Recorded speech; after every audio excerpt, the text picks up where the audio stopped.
పదరా సోదరా షిరిడి చేరగా బాబా దర్శనము చేసుకుందాం.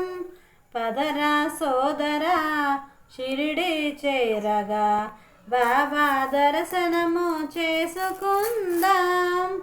పదరా సోదరా షిరిడి చేరగా బాబా దర్శనము చేసుకుందాం. చిటికెడంత ఊదినిచ్చి చింతదీర్చే మంచి నీట జ్యోతి నిల్పి మహిమ చూపే. మంచి నీట జ్యోతి నిల్పి మహిమ చూపే. లీలలు కొల్లలు లేవు ఎల్లలు. లీలలు కొల్లలు లేవు ఎల్లలు. మల్లెల పరిమళ